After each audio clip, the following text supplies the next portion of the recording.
కాబట్టి కొంచెం క్లుప్తమైన కొన్ని థాట్స్ మాత్రమే మీతో షేర్ చేసుకుంటాను. నాట్ ఏ సెర్మన్, వర్తమానం కాదు, కొన్ని థాట్స్ మీతో పంచుకుంటాను. ఓకే, లూకా సువార్త 15వ అధ్యాయానికి మళ్ళీ రండి.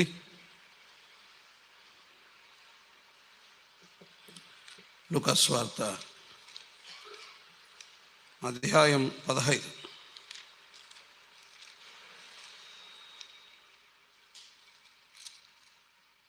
వచనం 18.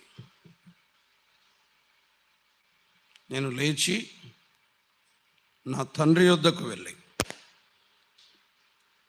20వ వచనం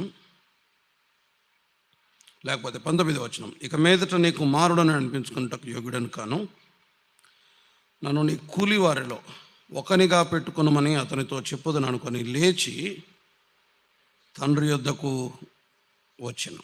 ప్రభువే లేఖన భాగాలు మనందరి వినికిడిలో మన ఆత్మల క్షేమం కొరకై ఆయనే ఆశీర్వదించి దీవించునుగాక. ఆయన ఆ యవనస్తుడు లేచి రావాలి అనుకున్నప్పుడు దానికి వెనక అతనిని డ్రైవ్ చేసిన 2 ప్రధానమైన కారణాలు ఉన్నాయి. ఒకటేంటి చెప్పండి? మొదటి విషయం ఏం చెప్పుకున్నాం? మర్చిపోయినారా? గట్టిగా చెప్పండి.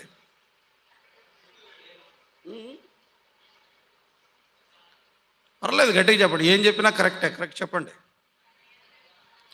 తన యొద్దకు వచ్చాడు అంటే తనలోనికి తను చూసుకున్నాడు. అప్పుడే వాస్తవ స్థితి బయటకు వస్తుంది. రెండవది, తండ్రి యొద్దకు వచ్చాడు, దేవుని యొద్దకు వచ్చాడు. దేవుడు అర్థమైతే తప్ప మీరు దాన్ని వదిలిపెట్టిరారు. మీరు అర్థమైతే తప్ప మీరున్న స్థితిని మీరు వదిలిపెట్టిరారు. గుర్తుపెట్టుకోండి, దేవుని అర్థం చేసుకుంటే మనల్ని మనం అర్థం చేసుకోగలుగుతాం.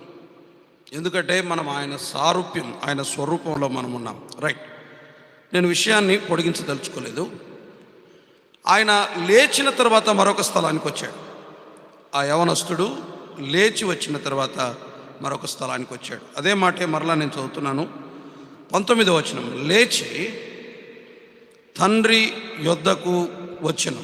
22వ వచనం, అయితే తండ్రి తన దాసులను చూచి ప్రశస్త వస్త్రము త్వరగా తెచ్చి వీనికి కట్టి వీని చేతికి ఉంగరము పెట్టి పాదములకు చెప్పులు తొడిగించుడి, క్రొవ్విన దూడను తెచ్చి వధించుడి, మనము తిని సంతోషపడుదము. 24వ వచనం, ఈ నా కుమారుడు చనిపోయి మరలా బ్రతికెను, చనిపోయి దొరికినని చెప్పాను. అంతటా వారు సంతోషపడసాగిరి అన్నది. సంతోషపడసాగిరి. మూడవది, ఇతను లేచిన తర్వాత ఎక్కడికి వచ్చాడు? తండ్రి యొద్దకు మాత్రమే కాదు, తండ్రి ఇంటికి వచ్చాడు. ఇది మూడవది. ఇక్కడే మనం నిలబడి కొన్ని మాటలు త్వరగా ఆలోచన చేద్దాం. ఒక వ్యక్తి తన వాస్తవ స్థితిని గ్రహించిన తర్వాత, దేవుడెవరో అర్థమైన తర్వాత, కొంతమంది ప్రభువుని నమ్ముకున్నారట కదా, నేను వెళ్ళిపోయాను వెంటనే. ఇప్పుడు ఇతను ఎక్కడికి వచ్చాడు? తండ్రి యొద్ద నుండి చెప్పాలి, ఇటువైపు చూడాలి. తండ్రి యొద్ద నుండి ఎక్కడికి వచ్చాడు? తండ్రి ఇంటికి వచ్చాడు. లేచి ఎక్కడికి రావాలి? తండ్రి ఇంటికి రావాలి. ఎక్కడి నుండి? ఎక్కడికి వెళ్ళాడు అతను? చూడండి ఒకసారి 15వ అధ్యాయం. అతను ఎక్కడికి వెళ్ళాడు? ఎక్కడి నుండి వచ్చాడు? 15వ అధ్యాయం 13వ వచనం, కొన్ని దినములైన తర్వాత చిన్న కుమారుడు సమస్తమును కూర్చుకొని ఎక్కడి నుంచి వచ్చాడు? దూరదేశం నుండి. వాస్తవానికి ఇంగ్లీష్లో ఒక పదం ఉంటుంది, లాంగ్ లాస్టింగ్ అని. దాని అర్థం ఏంటి అంటే ఎక్కువ కాలం ఉన్నాడు. ఎక్కడ? దూరదేశంలో. ఎక్కువ కాలం అంటే ఇంకొక మాట చెప్తాను, తాను లేవలేని పరిస్థితుల్లో నుండి బయటకు వచ్చాడు. సహజంగా పాపం ఏం చేస్తుందంటే, ఒకటే ఏం కాదు, ఒక్కసారి చెయ్యి, 2 సార్లు చెయ్యి, ఒక్కసారి చేసి మానుకుందాం, ఒకసారి చేసి మానుకుందాం, ఒక్కసారి టచ్ చేద్దాం, ఒక్కసారి టేస్ట్ చేద్దాం, వీలైతే ఒక 2 నెలలు అందులో ఉండి తర్వాత 3rd మంత్ వచ్చేస్తాను. ఒక 1 ఇయరే ఏం కాదు అని అనుకుంటాం. అదే దూరదేశం. ఏం లేదు, జస్ట్ అలా వెళ్ళి ఇలా వచ్చేస్తాను అనుకుంటాం. గుర్తుపెట్టుకోండి, దూరదేశము అంటే అర్థం ఏంటంటే తిరిగి దేవుని దగ్గరికి రావటానికి వీలు లేనంత దూరం తీసుకెళ్తాడు అప్పు. అది అందుకని అంత త్వరగా లేవలేరు. ఇప్పుడు ఎక్కడి నుంచి వచ్చాడు? లేవలేక అతి కష్టమైన స్థలములో నుండి లేచి తండ్రి యొద్దకు వచ్చాడు. తండ్రి యొద్దకు వచ్చిన వాడు ఇప్పుడు ఎక్కడికి వస్తున్నాడు? తండ్రి ఎక్కడికి తీసుకొచ్చాడు? తండ్రి యొద్దకు వచ్చిన వాడు ఎక్కడికి వస్తాడు? వినాలి, తండ్రి యొద్దకు వచ్చిన వాడు ఎక్కడికి వస్తాడు? తండ్రి ఇంటికి వస్తాడు. తండ్రి యొద్దకు వచ్చిన వాడు దేనితో సంబంధాన్ని కలిగి ఉంటాడు? చెప్పాలి. తండ్రి ఇంటితో సంబంధం కలిగి ఉంటాడు. తండ్రి ఇంటితో సంబంధం కలిగి ఉంటాడు. గుర్తుంచుకోండి, మనము లేచి ఎక్కడికి రావాలి? తండ్రి ఇంటికి రావాలి. తండ్రి ఇల్లు, హౌస్ ఆఫ్ గాడ్ అని ఉంటుంది. ఇది ఎక్కడుందో తెలుసా? ఒక వచనం చూడండి. తిమోతికి రాసిన మొదటి పత్రిక 3వ అధ్యాయం 16వ వచనం. అపోస్తులుడైన పౌలు తిమోతికి రాసిన మొదటి పత్రిక 3:15 చూడండి. అయినను నేను ఆలస్యము చేసిన యెడల ఏమనుంది? దేవుని మందిరం. ఇంగ్లీష్ బైబిల్స్ ఉన్నాయా? దేవుని మందిరం అనేది ఇంగ్లీష్లో ఏమనుంది? మా పాప వినాలి, నా వైపు చూడండి. దేవుని మందిరం అనే దానికి ఇంగ్లీష్లో ఏమనుంది? ఎవరి దగ్గర లేదా? గాడ్స్ హౌస్ అని ఉందా? రైట్. హౌస్ ఆఫ్ గాడ్ అని ఉంటుంది. రెండొకటే కదా. హౌస్ ఆఫ్ గాడ్ అని ఉంటుంది. తెలుగులో మందిరం అని ఉంది, ఇంగ్లీష్లో ఏమనుంది? హౌస్ ఆఫ్ గాడ్ అంటే దేవుని ఇల్లు. ఇప్పుడు చెప్పండి, లేచిన వాడు ఎక్కడికి రావాలి? దేవుని ఇంటికి రావాలి. దేవుని ఇంటిలోనికి రావాలి. హలో వినాలి. ఒకసారి దేవునిని ఎరిగిన వాడు ఎవరితో సంబంధాన్ని కలిగి ఉండాలి? చెప్పాలి. దేవుని ఇంటితో సంబంధం కలిగి ఉండాలి. దేవుని మందిరము. తర్వాత దేవుని మందిరాన్ని 3:16-15లో ఏమన్నాడు? దేవుని మందిరం అనగా జీవము గల దేవుని సంఘం. ఇప్పుడు చెప్పండి, దేవుని ఇల్లు అంటే అర్థం ఏంటి? తండ్రి ఇల్లు అంటే అర్థం ఏంటి? చెప్పాలి. తండ్రి ఇల్లు అంటే అర్థం ఏంటి? అక్కడే ఉంది, దేవుని సంఘం. ఇప్పుడు వినండి, లేచిన వాడు ఎక్కడికి వస్తాడు? చెప్పాలి. చెప్పాలి, గట్టిగా మాట్లాడాలి. తండ్రి ఇల్లు అంటే ఏంటి? తప్పనిసరిగా దేవుని సంఘముల్లోనికి రావాలి. లేచిన వాడు దేవుని సంఘముల్లోనికి రావాలి. దేవుని ఇంటితో సంబంధాన్ని కలిగి ఉండాలి. ఎందుకని అక్కడే ఉంది. మరలా నేను చదువుతున్నాను. 15వ అధ్యాయం 24వ వచనం. అంతటా వారు సంతోషపడిరి కాదు, చెప్పాలి, సంతోషపడసాగిరి. గుర్తుపెట్టుకోండి, నీ ప్రాణం ఆగిపోయేంత వరకు, నీవు లోకం విడిచి వెళ్ళేంత వరకు ఎడతెగని సంతోషం అనుభవించే ఒక స్థలాన్ని దేవుడు ఎన్నుకున్నాడు. ఆ స్థలమే ఏంటి? దేవుని సంఘం. సంఘానికి సంతోషానికి ఎడతెగని సంబంధం ఉంది. మీరు ఏ సంతోషం కొరకైతే దూరదేశానికి వెళ్ళాడో, అర్థమైందా?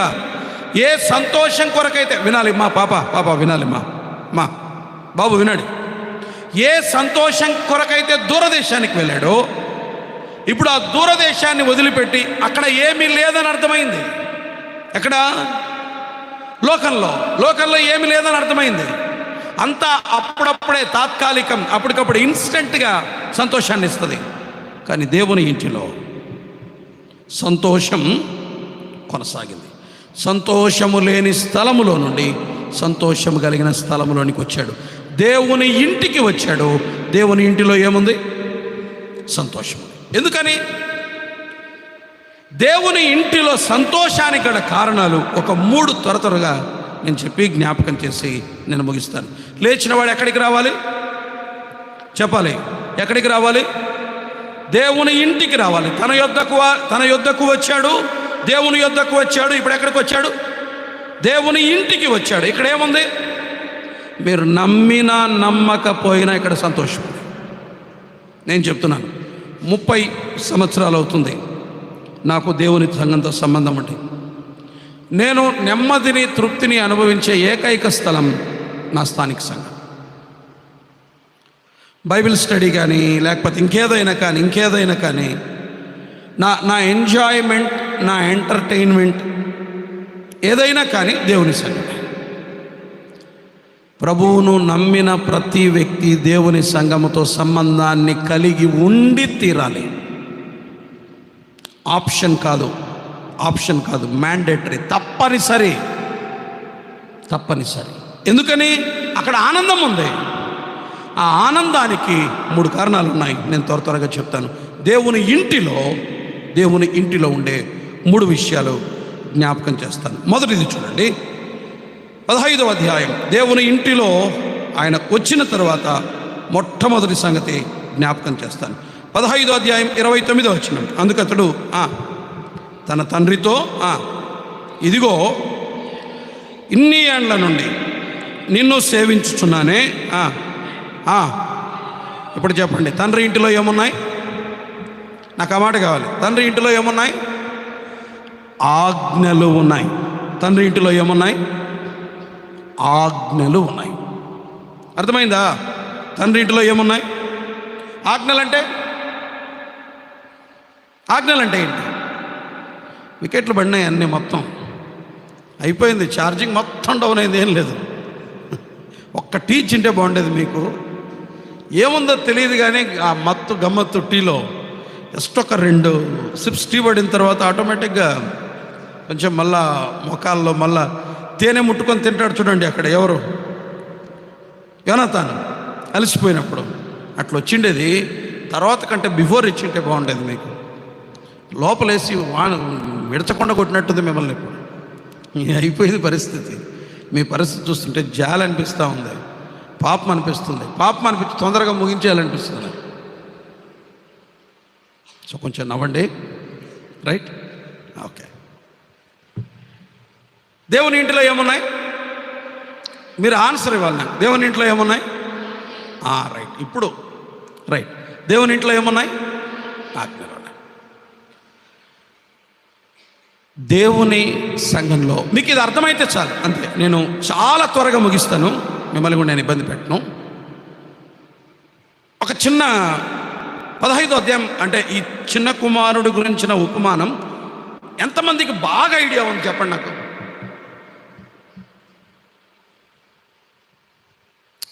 మాకు బాగా ఐడియా ఉంది. 15th చాప్టర్లో ఉన్న ఈ చిన్న కుమారుని ఉపమానం అనేవాళ్ళు చేతులెత్తండి. ఊరికి జస్ట్ ఐడియా ఉన్నవాళ్ళు.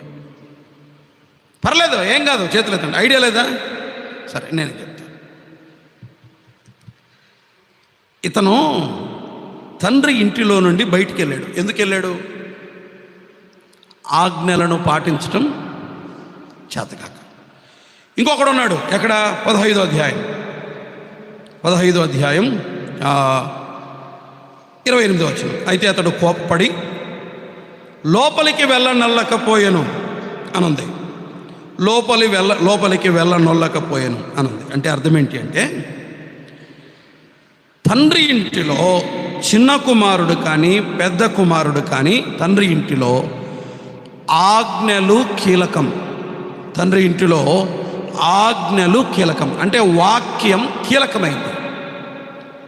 దానికోసం ఒక్క వచనం చూపిస్తాను మీకు. విషయం లోపల పడేసి నేను ముగిస్తాను. చూడండి, 31వ వచనం. అందుకతడు, కుమారుడా, ఉన్నావు, నావన్నీ నీవి యుక్తమే అనే ఉంది. చూసారా? యుక్తం అనే మాటకు వాస్తవానికి ఖచ్చితంగా తర్జుమా చేస్తే మనము ఆనందించటం న్యాయం అని అంటాడు. మనం ఆనందించటం న్యాయం. అన్యాయం అన్నాడు అతను, కానీ తండ్రి ఏమన్నాడు? న్యాయం అని అన్నాడు. అంటే తప్పనిసరి అని, ఇందులో మార్పు ఉండదు. ఇప్పుడు వినాలి. పెద్ద కుమారుడు బయటికి వెళ్ళిపోయి, నాకు నువ్వు చేసేది నచ్చలేదు, నేను లోపలికి రానన్నాడు. నువ్వు లోపలికి రాకపోయినా పర్లేదు, నా ఆజ్ఞలు మాత్రం మారవు.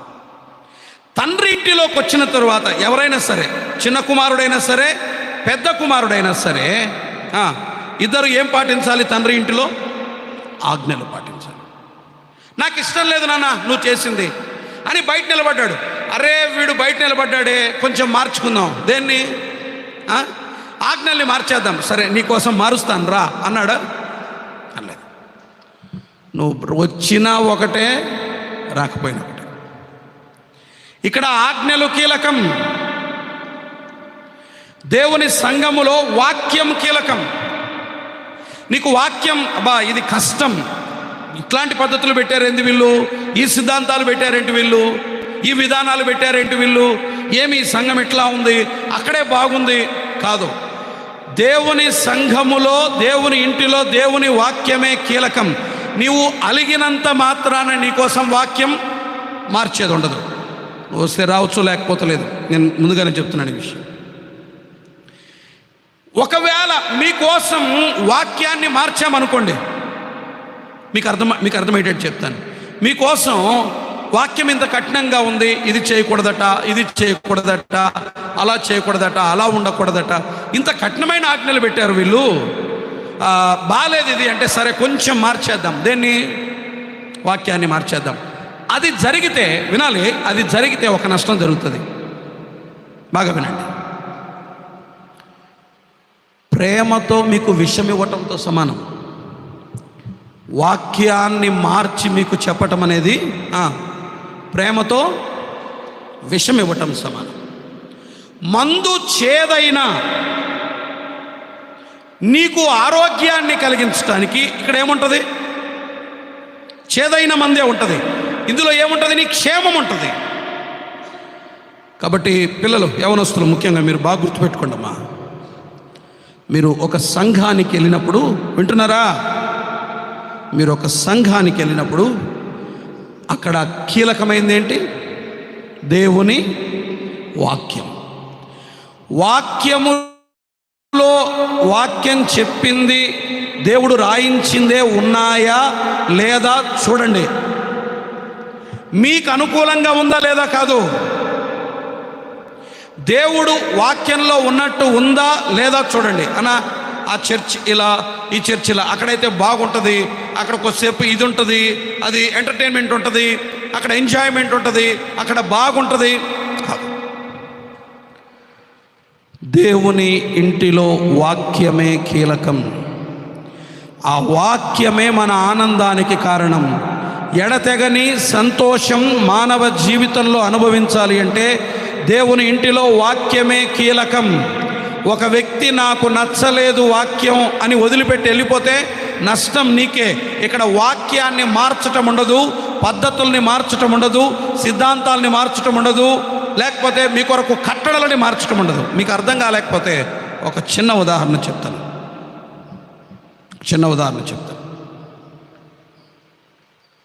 మీకు అర్థమయ్యేటట్టు.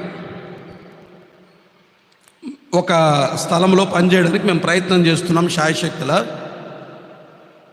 వీళ్ళు ఎవరు, కొంతమంది వాళ్ళు వ్యతిరేకిస్తూ వస్తున్నారు. అందుకని కొంచెం పరిచయమైన ఒక కుటుంబం దగ్గరికి వెళ్ళాం. అక్కడ ఒక లేడీ ఉంది. ఆమె ఆసక్తి అయితే అంటే 1000 గుర్రాలు పరిగెత్తే అంత స్పీడ్లో ఉంది ఆమె. ఒక లేడీ. మాకు అబ్బాయి మీరు రైట్ పర్సన్, ఇక్కడ పరిచయం స్టార్ట్ చేసేద్దాం అని. ఆమె మనది, సార్ మీరు నన్ను పోయిన తర్వాత అమ్మా మీ సహకారం అవసరం, మీకు చాలా ఆసక్తి ఉందని విన్నాం, ఇక్కడ పని ప్రారంభిద్దామమ్మా, కొంచెం మీ ఇల్లు ఇవ్వండి, కొంచెం మీరు పరిచర్యలో సాయం చేయండి అంటే, ఆమె ఆ పూట మాకు భోజనం పెట్టింది, మధ్యాహ్నం అయింది. ఆమెతో మాట్లాడుతూ ఉంటే ఆమె ఒక మాట అనింది, సార్ సంఘమంతా నాకే అప్పగిస్తారా? ఏమ్మా అంటే, ఆడ నన్ను వాక్యం చెప్పనీయడం లేదు సార్. ఓ లేడీ, సంఘం ఇక్కడ ప్రారంభం కాకపోయినా చింతలేదు. ఎందుకని? What word of God says. నేను మళ్ళీ చెప్తున్నా, ప్రజల కోసం వాక్యాన్ని ప్రజలకు అనుకూలంగా మార్చటం అనేది జరగకూడదు. జరిగితే అది దేవుని ఇల్లే అందుకని యవనస్తులు గుర్తుపెట్టుకోండి, పిచ్చి పిచ్చి సంఘాలు వస్తున్నాయి. ఏమి అక్షరం ముక్క తెలియని వాడు సేవకులు అవుతున్నారు. గల్లీకో సంఘం ప్రజలకు అనుకూలమైనవి తయారు చేసేస్తున్నారు, just to attract the people.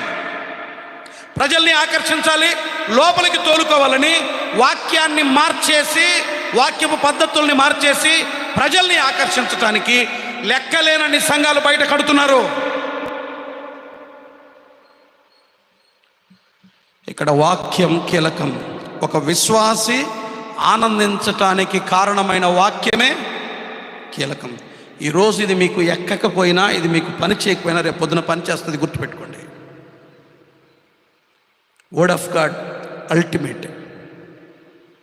ఇష్టమున్నా ఇష్టం లేకపోయినా యుక్తమే, తప్పనిసరి.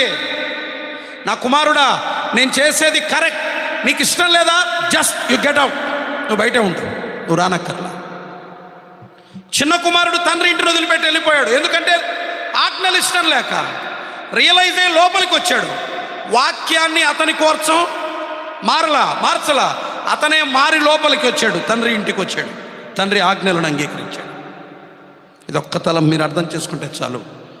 రకరకాల బోధలు, రకరకాల బోధకులు, రకరకాల సంఘాలు, ఇష్టానుసారమైన విధానాలు వస్తున్న ఈ రోజుల్లో ప్రతిదీ సంఘం అని నమ్మి వెళ్ళకండి. ప్రతిదీ దేవుని ఇల్లు కాదు, ప్రతిదీ దేవుని ఇల్లు కాదు. దేవుని ఇంటిలో దేవుని వాక్యమే కీలకం. ఇక్కడ ఆజ్ఞలుంటాయి, అవి ఖచ్చితమైనవి. ఏమి వాక్యములో ఏమి రాయబడితే అదే జరగాలి. ఒక వచనం నేను మీకు జ్ఞాపకం చేస్తాను. ఒకసారి నిర్గమాకాండం 40వ అధ్యాయానికి వెళ్దాం. మనం చదవలేం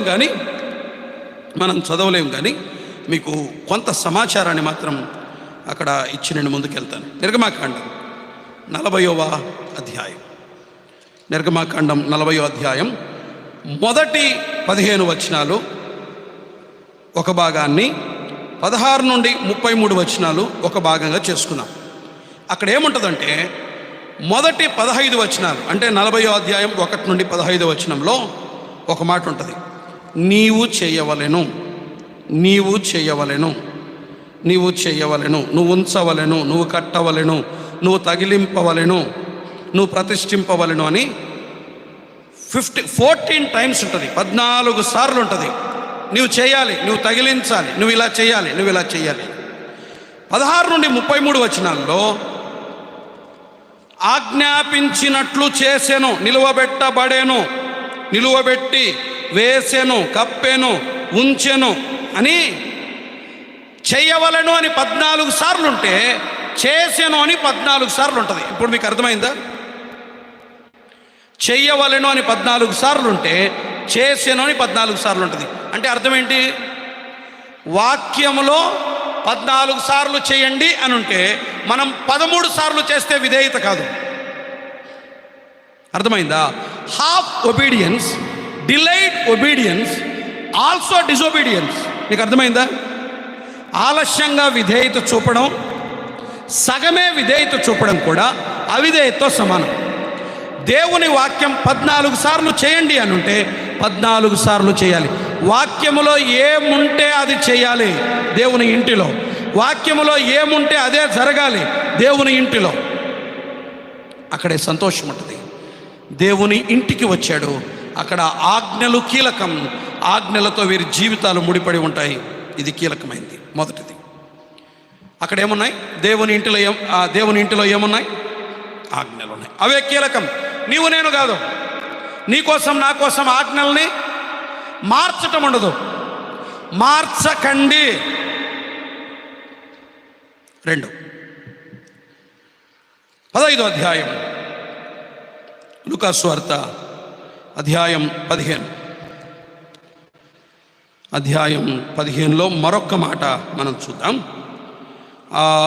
అయితే 22వ వచనం, అయితే తండ్రి తన దాసులను చూచి, చదవండి ఒకరు, ప్రశస్త వస్త్రము త్వరగా తెచ్చి వీనికి కట్టి పెట్టి తొడిగించుడి.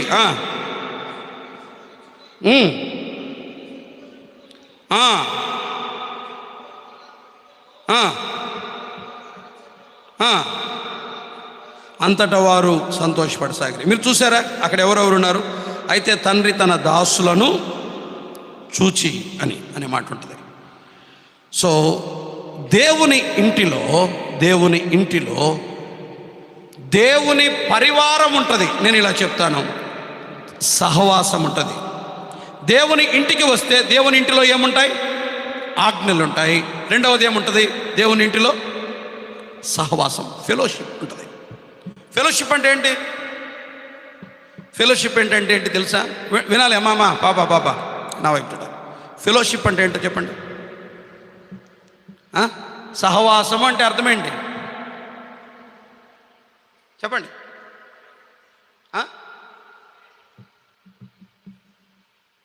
సహవాసం అంటే అర్థమేంటి? కలిసి చెప్పాలి. కొయినోనియా అంటారు గ్రీక్లో. అంటే అర్థమేంటి? మనకు తెలిసి సంఘాలు సహవాసం అంటే ప్రార్థన, వాక్యము, ఆమెనని వెళ్ళిపోవడం. ఫెలోషిప్ ఇన్ ద సెన్స్, వినండి, మానసిక శారీరక అవసరాలు ఒకరికొకరు తీర్చుకునే స్థలం. నేను ఇక్కడ డల్ అయినప్పుడు నన్ను ఎంకరేజ్ చేసేవాళ్ళు ఉండాలి. నేను పడిపోయినప్పుడు చెయ్యిచ్చి పైకి లేవనెత్తే వాళ్ళు ఉండాలి. నేను దుఃఖంతో ఉన్నప్పుడు నా కన్నీళ్ళని తుడిచేవాళ్ళు ఉండాలి. నాకు ఆనందం వేసినప్పుడు ఆనందించే వాళ్ళు ఉండాలి. ఈ మధ్యలో ఒక సోషల్ మీడియాలో వాట్సాప్ స్టేటస్ ఒకటి చూశాను. హలో ఒక స్టేటస్ చూశాను. అందులో ఏమని ఉంటుందంటే, వినాలి, మీ సంతోషాలని సోషల్ మీడియాలో షేర్ చేయొద్దు అన్నాడు ఆయన. ఎందుకు షేర్ చేయొద్దు అన్నాడో తెలుసా? నిన్ను బట్టి ఆనందించే వాళ్ళు 99% మంది ఉండరు. నీ ఆనందాన్ని చూసి బాధపడే వాళ్ళు 99% ఉంటారు.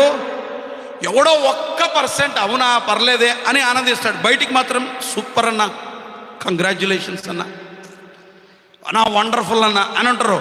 లోపల అసలు అల్లాడిపోతూ ఉంటాడు. లోపల బయట నీ ఫ్రెండ్ ఉంటాడే, నువ్వు పాస్ అయితే నీకు డిస్టింక్షన్ వస్తే కంగ్రాచ్యులేషన్స్ అంటాడు. అది ఇటు నుంచి వచ్చేది, ఇక్కడ నుండి కాదు. నీకంటే 4 ఎప్పుడైనా గుర్తుపెట్టుకుంటే, నేనున్నాను, నాకంటే తక్కువ స్థాయి కలిగిన వాడిని, మై బాయ్ కొమాన్ చేరప్ వెల్డన్, ఎప్పటి వరకు నాకంటే కింద ఉండి, వాడు కొంతకాలానికి ఇక్కడికి వస్తాడు, ఇంకొంతకాలాన్ని నన్ను దాటిపోతాడు. అప్పుడు వెల్డన్ అని అనను నేను. ఎందుకని? నన్ను దాటిపోతున్నాడు. క్రిటిసైజ్ చేయడం స్టార్ట్ చేస్తాను. ఇట్లా చేసి ఉండకూడదు, ఇలా మాట్లాడి ఉండకూడదు, ఇలా ఉండకూడదు. ఇంతకుముందు కమాన్ వెల్డన్ సూపర్ అన్నోడిని ఇప్పుడు ఏమయ్యాను? ఇది లోకములో ఉండే ఫ్రెండ్షిప్ అండ్ ఫెలోషిప్. ఇప్పుడు చూడండి, ఈ 15వ అధ్యాయంలో తప్పిపోయి ఈ కుమారుడు తిరిగి వస్తే వస్త్రాలు తెచ్చింది ఎవరు? దాసులు. ఉంగరము తెచ్చింది ఎవరు? దాసులు. చెప్పులు తెచ్చింది ఎవరు? దాసులు. దూడను వధించింది ఎవరు? దాసులు. వీరు కూడా కలిసి సంతోషించారు. మీరు నమ్మరు, కానీ నిజంగా ప్రభువు ఎరిగిన వాడు దేవుని సంఘములో, దేవుని ఇంటిలో చేర్చబడ్డ తర్వాత సహోదరుని ఆనందాన్ని నిజంగా ఆనందిస్తాడు. అరే పడిపోయి తిరిగి వచ్చాడని అతన్ని బట్టి ఆనందిస్తాడు. నేను మళ్ళీ చెప్తున్నాను, నీవు ప్రభువును రక్షకునిగా అంగీకరించిన తర్వాత నీ సహోదరుని, వాడు పడిపోయాడు, పతనమయ్యాడు, తప్పు చేశాడు, తప్పు చేసిన వాడు, నేను రీసెంట్గా చూసిన ఒక ఇన్సిడెంట్ చెప్తాను. ఆ పిల్లోడు ఒక మంచి సింగర్, అబ్బాయి మంచి సింగర్. ఒక అమ్మాయి ఫోర్స్ చేసింది వాడిని, చచ్చిపోతాను నువ్వు లేకపోతే అంటే. వీడిచ్చిన హింట్ ఏంటంటే, సరే ప్రార్థన చేయి చూద్దాం అని అన్నాడు, అంతే. అది ఎవరితోనో షేర్ చేశాడు, అది అక్కడి నుంచి అటు నుంచి వెళ్ళిపోయింది. వచ్చి ఆ అబ్బాయిని పట్టుకున్నారు, నువ్వు తప్పు చేసావు, సో నువ్వు పక్కన పెట్టేయి. అక్కడ ఉన్నటువంటి సేవకులు లేరు, ఇక్కడ ఎల్డర్స్ ఉన్నారు. ఎల్డర్స్ దగ్గరకు వచ్చి పలానోడు మీ దగ్గర పాడేవాడు, తప్పు చేశాడు, పక్కన పెట్టి పోస్ట్ చేశాడు. తర్వాత అర్థమైంది ఏంటంటే, వాడి తలాంతును చూసి అసూయ పడేవాళ్ళు 70% మంది అదే సంఘంలో యవనస్తులు ఉన్నారు అని. వాడి పతనాన్ని ఎంజాయ్ చేశారు. వాడు పడిపోవడాన్ని చాలా హ్యాపీగా ఫీల్ అయ్యారు. వాడు లేచి వచ్చినవాడు కాదు, వాడు తిరిగి వచ్చినవాడు కాదు. ఒకడు పతనమయ్యాడు, తిరిగి నిలదొక్కుంటే అతడు నిలవబడటానికి వస్త్రాలు ఇచ్చేవాడు ఉండాలి, ఉంగరం ఇచ్చేవాడు ఉండాలి, చెప్పులు తెచ్చేవాడు ఉండాలి, చెప్పండి, దూడను వధించేవాడు ఉండాలి, అతనితో పాటు ఆనందించేవాడు ఉండాలి. అది దేవుని ఇల్లు. దేవుని ఇంటిలో సహవాసం ఉంటుంది. ఆ సహవాసం ఎలాంటి సహవాసం అంటే, నేను ఆనందిస్తుంటే, వినాలి, నేను ఆనందిస్తుంటే నిజంగా జెన్యూన్గా నాతో పాటు ఆనందించేవాడు. నాకు 100 మార్క్స్ వచ్చి, పాప వినాలి, నాకు డిస్టింక్షన్ వచ్చి, నాకు 100 మార్క్స్ వచ్చి నేను ఎంజాయ్ చేస్తూ ఉంటే నిజంగా నా 100 మార్కులు చూసి ఆనందించేవాడు అయిండాలి. That is fellowship. అసూయ, కష్టం, నాకు రాలేదే వాడికి వచ్చిందే, నాకు రాలేదే దానికి వచ్చిందే అని అసూయ పడేవారు లేచి వచ్చిన వాళ్ళు కాదు, తండ్రి ఇంటిలో ఉండదగిన వారు కాదు.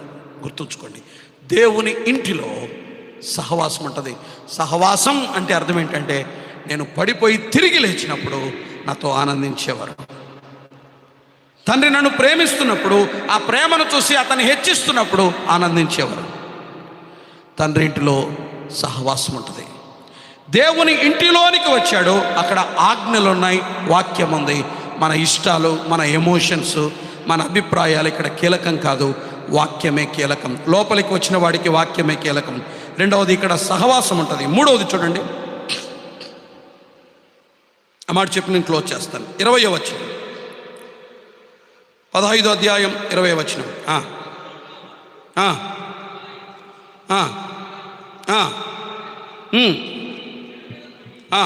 ముద్దు పెట్టుకొనెను,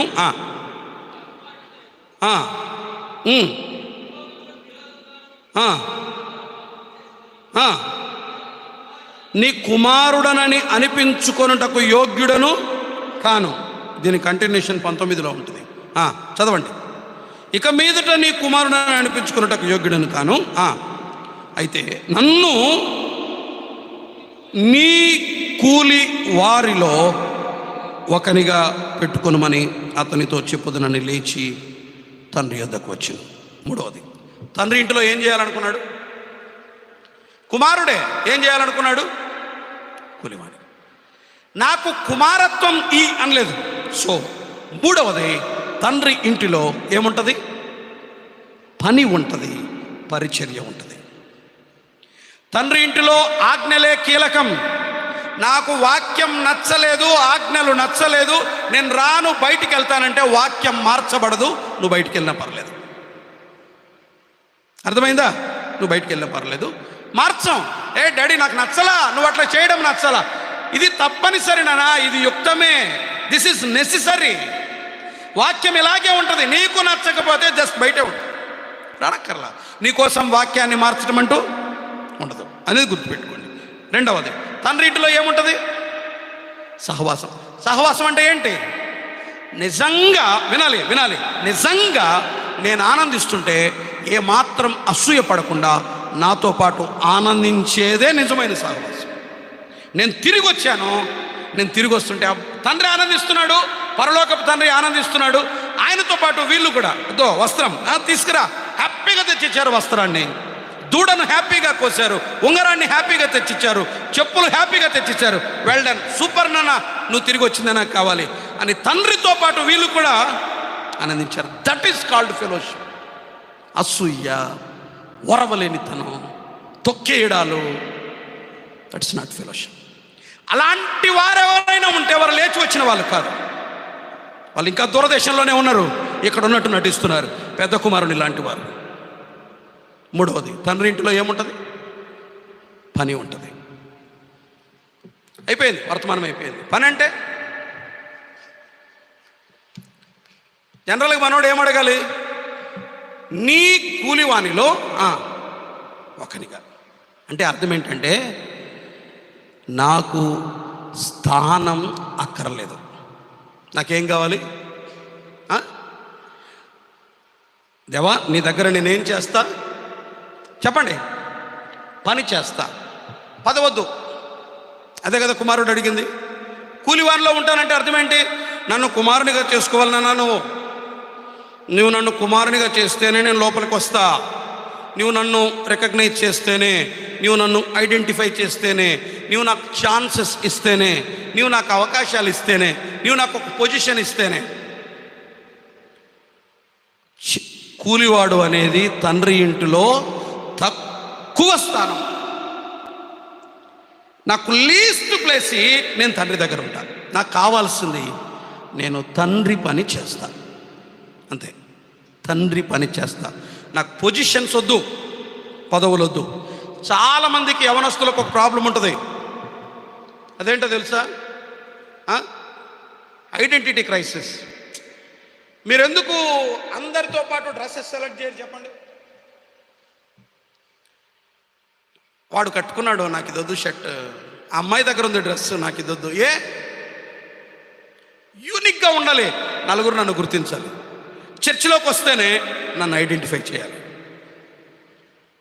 నాకు ఛాన్స్ ఇవ్వాలి, నాకు రికగ్నిషన్ ఉండాలి, నన్ను గుర్తించాలి, నాకు పొజిషన్స్ ఇవ్వాలి, నన్ను ఐడెంటిఫై చేయాలి, నన్ను ఎంకరేజ్ చేయాలి. ఈ తలంపులతో ఎప్పుడూ కూడా తండ్రి ఇంటిలో ఉండకూడదు. తండ్రి ఇంటిలో మాకు ఏ పొజిషన్స్ ఇవ్వకపోయినా, దేవుని సంఘంలో ఏ స్థానం ఇవ్వకపోయినా, ఆయన కొరకు, నా తండ్రి కొరకు నేను పని చేస్తాను, అంతే చాలు. నాకు పని ఉంటే చాలు, నాకు పదవి వద్దు. అది తండ్రి ఇంటిలో ఉండేది. ఆయన తండ్రి ఇంటికి వచ్చాడు, తండ్రి యొద్దకు మాత్రమే కాదు, తండ్రి ఇంటిలోనికి వచ్చాడు. తండ్రి ఇంటిలో ఏముంటాయి? దేవుని సంఘంలో ఏముంటాయి? ఆజ్ఞలు ఉంటాయి. నీవు నేను ముఖ్యం కాదు, ఏది ముఖ్యం? ఆజ్ఞలే ముఖ్యం. నాకు నచ్చదు అంటే ఏం చేయలేము, బయట నిలబడి. ఇక్కడ ఆజ్ఞలే కీలకం. రెండు, ఇక్కడ ఏముంటుంది? సహవాసం అంటే ఏంటి? వాడు పాస్ అయితే ఇడికి రాత్రి నిద్ర పట్టదు, అన్నం తిండు, దుప్పుడు కప్పుకుంటాడు, ఏడుస్తూనే ఉంటాడు. ఇది కాదు సహవాసం. బయటికేమో ఇట్లా వేసి రారా టీ తాగుదాం, పార్టీ చేద్దాం, బిర్యానీ తింటాడు, కానీ లోపల బాత్తో తింటాడు. వీడు పాస్ అయినాడే, వీనికి ఇన్ని మార్కులు వచ్చినాయి. ఇది కాదు సహవాసం. మనతో పాటు ఆనందించేవాళ్ళు. నాకంటే నీవు గొప్పవాడివైనా నీ గొప్పతనాన్ని చూసి నేను ఆనందించడం, దట్ ఈస్ కాల్డ్ ఫెలోషిప్. మూడు, పరిచర్య ఉంటుంది, పని ఉంటుంది. పని అంటే పదవా చెప్పండి? పని అంటే పదవా? పదవి కాదు ముఖ్యం. ఇక్కడేంటి? పని. కూలివానిగా ఉంటా, జస్ట్ ఒక వర్కర్గా ఉండిపోతా. ఆ మాటలో జ్ఞాపకం పెట్టుకోండి. అలా ఉండటానికి ప్రయత్నం చేయండి. లేచి ఎక్కడికి రావాలి? తండ్రి ఇంటికి రావాలి. తండ్రి ఇంటిలో ఏమున్నాయి? తండ్రి ఇంట్లోకి వచ్చాడంటే వాక్యము దగ్గరికి వచ్చాడు, సహవాసం దగ్గరికి వచ్చాడు, పరిచర్య దగ్గరికి వచ్చాడు. ప్రభు ఈ లేఖన భాగాలు ఆశీర్వదించి దీవించునుగా. ప్రార్థన చేద్దాం. తండ్రి, మిమ్మల్ని స్తుతిస్తున్నాం. ఈ మాటలు దీవించండి, మేలు కలుగు చేయమని. చదివి వెళ్ళిపోతుండగా ఈ సాయంకాలపు సెషన్లో కూడా మీ సహాయాన్ని మాకు ఇవ్వండి. ఉదయం నుండి వింటూ ఉన్నారు, బాగా టైర్డ్ అయ్యారు. యవనస్తులు జ్ఞాపకం చేసుకుని కొంచెం మానసికంగా, శారీరకంగా రిఫ్రెష్ అయ్యి మరలా ఈవినింగ్ మేము గ్యాదర్ అవటానికి కృపనిమ్మని ఉదయం ఇప్పుడు మీరు చేసిన సహాయం కొరకే కృతజ్ఞత చెల్లిస్తూ యేసు ప్రభు నామమున స్తుతించి ప్రార్థిస్తున్నాము తండ్రి. ఆమేన్.